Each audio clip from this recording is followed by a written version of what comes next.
Last Monday আছিলে north India পিনে শাওনৰ প্ৰথমটো সোমবাৰ। তাৰ পৰা ওলাই আহিছে মই কৈছিলোঁ এজন আংকল লগ পাইছিলোঁ যোনে আমাক গোৱা ভাত দিছিল খাবলৈ। তেখেতৰ ঘৰটো ওচৰতে।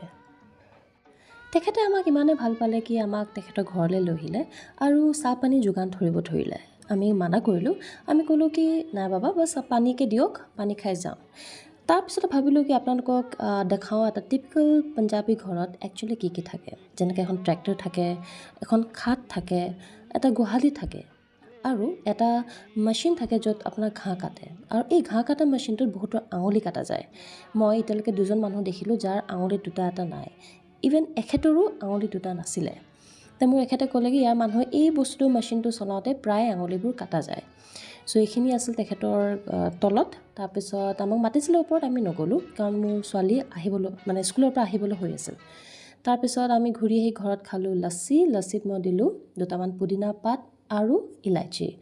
লচ্ছি খাই বৈ আমি লাঞ্চ কৰিলোঁ। লাঞ্চ কৰাৰ পিছত আমাৰ এখেতে মোক ক'লে কি 2:30 বোলে ডক্টৰ এপইণ্টমেণ্ট আছে, আমি যাব লাগিব।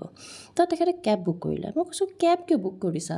তো কৈছে নাই মোৰ লগৰ এজন আহি আছে, তাৰ গাড়ীত আধা পৰা আমি তাৰ গাড়ীত যাম। তাৰপিছত তেখেতেও পিন্ধিছে কুৰ্তা। মই ভাবিছোঁ কি হ'ল, ডক্টৰৰ ওচৰত যাম কুৰ্তা চুৰ্তা পিন্ধি ওলাইছে যে। মই নৰ্মেল কাপোৰ পিন্ধিছোঁ মানে একো তেনেকুৱা নাই, যি পাইছোঁ তাকে পিন্ধিছোঁ। তাৰপিছত দেখা পালোঁ ডক্টৰৰ ওচৰত নাযায় কিবা গাড়ী শ্ব'ৰুমৰ কথা পাতি আছে। তাৰপিছত মোক ক'লে কি আমি আৰু এখন গাড়ী কিনি আছোঁ আৰু আজি আমাৰ গাড়ীখনৰ ডেলিভাৰী আছে। মোৰ ছাৰপ্ৰাইজটো পাই পেলাই বহুতে ভাল লাগিল।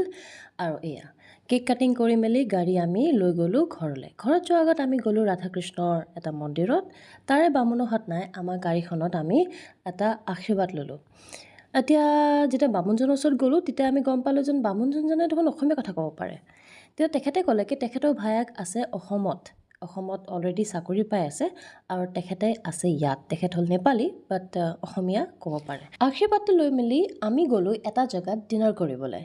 ডিনাৰ কৰি মেলি আমি উভতিলোঁ ঘৰলৈ। এইটোৱে আছিল সেই ছাৰপ্ৰাইজটো যোনটো মই ব্লগ বনাইছিলোঁ তাতে মই কৈছিলোঁ। আৰু ছাৰপ্ৰাইজটো পাই মোৰ বহুতে ভাল লাগিল। Thank you. আৰু চবে মোৰ হেপিনেছটো শ্বেয়াৰ কৰাৰ কাৰণে থেংক ইউ। আকৌ লগ পাম আন এটা ব্লগত। তেতিয়ালৈকে see you everybody.